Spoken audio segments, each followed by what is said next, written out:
All right, so yesterday the portal closed. And I want to ask a quick question, Brent. So a number of players obviously entered the transfer portal that were Cyclones. Not everyone is going to find a home. What are your thoughts on welcoming back if a player were to say, I want to come back, either as a coach or even as a player in that existing locker room that did stay? Do you welcome them back with open arms? I mean, it depends, man. It's almost like giving you 2 weeks notice at a job, right? Giving yourself an opportunity to come back. I think a lot of the players met with the coaches and said, hey, I want to take my chance.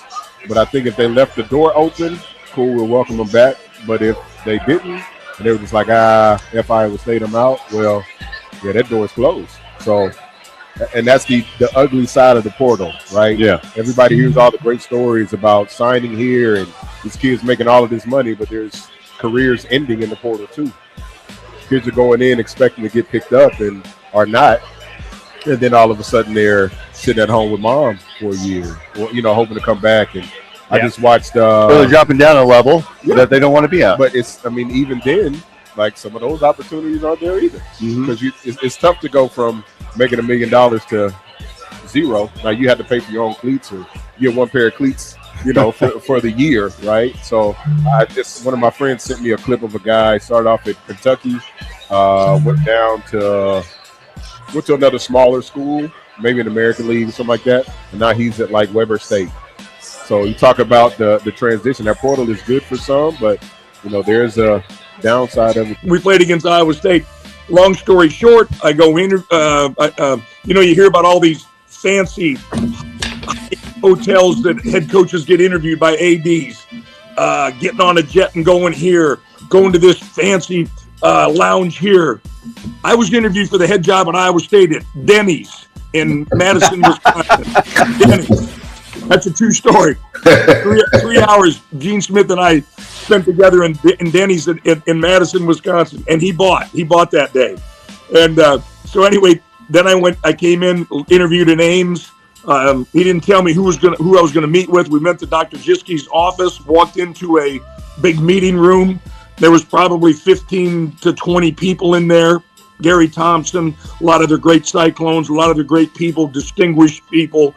And I went in there and I said, listen, here's what I'm going to do. And I'm thinking to myself, I'm either going to get this job, and I didn't know if I was their top guy or their 20th guy. No idea.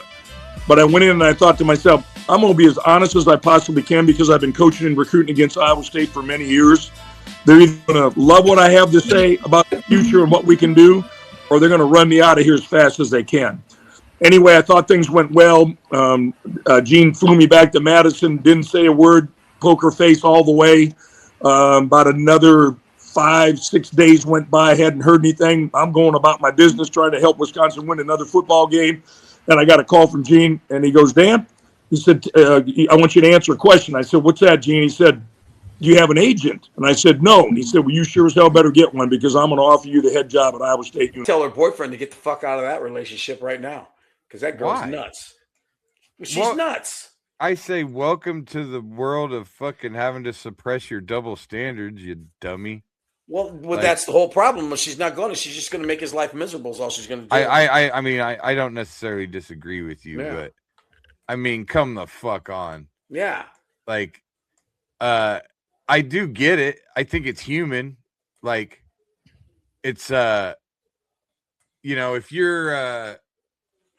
if you were married and you flirt with a lady, right? Like some lady flirts with you after a show, you kind of flirt back a little bit, and you had no, ill intentions, whatever, and you leave like, I still got it, yada yada, and you go home, right? Mm-hmm. If you knew that your wife did the same thing, even though you did it, you still would probably feel some type of way about it, right? Here's the thing. I've been married to both kinds. I was married to a woman that was jealous of everything. I mean, she was jealous of if a dog came up and sniffed me. And then I'm married to this woman who is not a jealous bone in her body, which is good because I don't have a jealous bone in my body. I never had a problem with anybody, any of my girlfriends ever flirting. I never worried about if there was another guy. It's just not in my DNA. So I never understood the whole jealousy thing. I didn't. She'd be like the easiest guy to cheat on in the world. You'd just never be suspicious of anything. I'm sure I was cheated on a million times, but because I never got the jealousy thing. Me, it was like I'll move. Well, my thing is I would just move on. You like that guy? Then I'll go this way then. So when I was married to my first wife, she was. I remember one time we were at after a show at this restaurant that I was working. It was the restaurant was hooked onto the club, and this girl came up to me after the show. This girl weighed 350 pounds. Just came up and said, "Man, you're really funny. That was a great show. I just love it." I said, "Thank you very much." She walks away. My ex-wife comes up and just, "What the fuck was that all about? What did she want?" I said, "She asked me where the buffet was. What is your problem?" I mean, you know what I mean? Now, on the other hand, my wife now, when we were first married, I had girls come up to me all the time. And because my wife made it very clear to me when we first started dating. Well, Sherry knows who'd win. Well, that's what she said. She says, you're really cool. And I'm sure you get a lot of girls if you wanted to. But if you ever want to play the game to see who could do better at the end of the night, let me know. Yeah. We also today, I think, was probably the biggest get. The Ohio State safety, Cody Haddad. That's a big one. 3 stars. So some people are like 3-star safety. Well, that's not that good, but he was at Ohio State, just buried on the depth chart. And when he hit the portal, both Tennessee, Texas A&M, and Nebraska all wanted to set up visits with him. He went to Iowa first, canceled all the others, committed to Iowa. Why not go see Gene Snitsky? No shit. Jet lag. Because that's what it is, though, JT. That's what it is. It's the money, because when you did Fear for Your Life in Saudi Arabia, you go to Philly because the bad parts of Chicago weren't available. So, hey, don't talk shit about the Rosemont. Rosemont's awesome. Rosemont's awesome, but I'm just saying, you watch your mouth on the Rosemont. Talk That's about where WrestleMania 2000 was, bud. No, there's years One of ago. the best WrestleManias. There's years ago, we went to go to a Cubs game, and we got lost. We ended up in Chicago Heights. Not a good place to be a white person with a grandma who doesn't keep her mouth shut. Don't stop at a gas station. We stopped at a gas station to talk to a cop how to get out of there. He's like, don't stop at stop signs.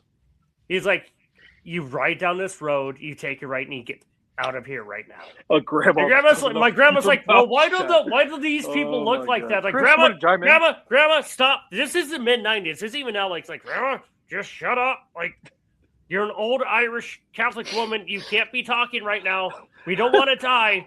They're ghouls. Oh, God. Yeah. I'm surprised we didn't die that night, but luckily we didn't. But, like, yeah.